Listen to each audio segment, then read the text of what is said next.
And well, to talk about the latest row with the Maldives, we're now being joined by Ambassador Mukherjee, the former Indian diplomat from New Delhi. And Ambassador Mukherjee, thanks very much indeed for joining us. How do you see the steps being taken by the Maldives so far to contain the controversy? India is an important source of tourists, and of course these kind of abrasive comments are certainly likely to hurt their own economy as well. Yes, indeed, it is unprecedented. And let us not forget that Maldives is indebted to India for decades.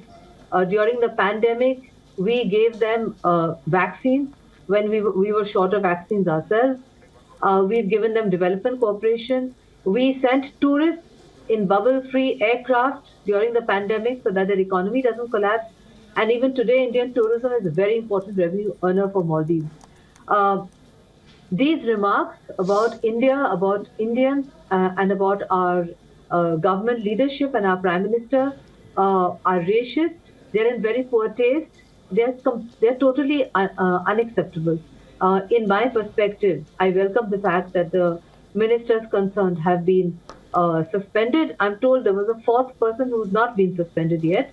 But that is not enough, considering that no less a personage than our Prime Minister has been targeted. It would be more than appropriate, in my perspective, for the spokesperson of the government of Maldives to issue a clarification, to distance Maldives from these remarks, to say that action has been taken against the errant deputy ministers, and to assure the government and people of India that they do not reflect the sentiments either of the new government of Maldives or of the people of Maldives. Already they can see the Maldivian government, the reaction on social media, not an official reaction, led by celebrities and normal people, citizens of India like you and me, who have said that they don't wish to go to Maldives for tourism if this is their attitude towards India and our Prime Minister. Right. This is going to strongly damage their economy. So I would call for stronger action than what has already been taken. But I certainly welcome the fact that at least some action has been initiated. Right. And Ambassador Mukherjee, now dates for the Maldivian president's visit for India are being decided sometime in January itself. And given the backdrop of these recent comments, how do you see that visit play out? Well, this is the first time that the president of Maldives has deliberately decided to first visit China and describe China as one of Maldives' closest friends and allies, and then decide to visit India. That being said, if he wishes to visit India, depending on the convenience of our Prime Minister's diary, we would, I'm sure, accommodate his request. Perhaps he now wishes to do some damage control. Perhaps he has understood that these remarks have outraged national sentiments in India, not just government to government. And we would see how we can accommodate him.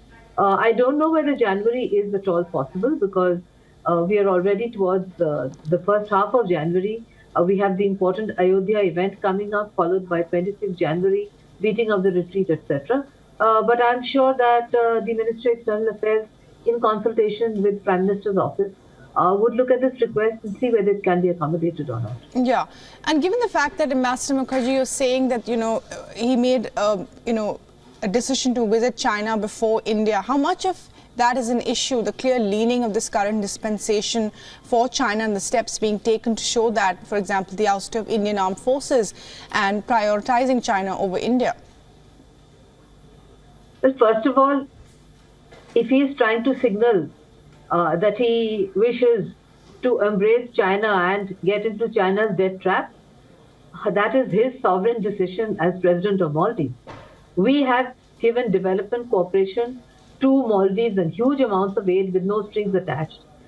The manner in which he's been talking about the Indian military presence in Maldives, one would get the impression that we have stationed an entire battalion of the Indian Army in Maldives. Not at all. They were there at the request of the previous government, and they are actually servicing Maldivian military assets at the request of the then Maldivian government. They are not there to take over the role of the Maldivian armed forces. and nor are they there as some kind of a hostile foreign interventionist force. The manner in which they have handled this matter in a very public way is itself highly reprehensible and needs to be also sorted out so that the wrong impression is not created that we are using Maldives as some kind of a military base to station our troops. Is very far from the truth. If we withdraw our forces, they would be in difficulty in servicing their own military assets because they don't have that kind of technology. And many of those military assets actually have been provided free by India. So I think there's a lot of catching up that the Maldivian president needs to do about this issue before he makes these public remarks, which are not just hurtful, but which are factually inaccurate and incorrect. Right. Right. Ambassador Mukherjee, thanks very much indeed for joining us with your thoughts on the latest row with the Maldives after those comments by its ministers. You're most welcome. Thank you.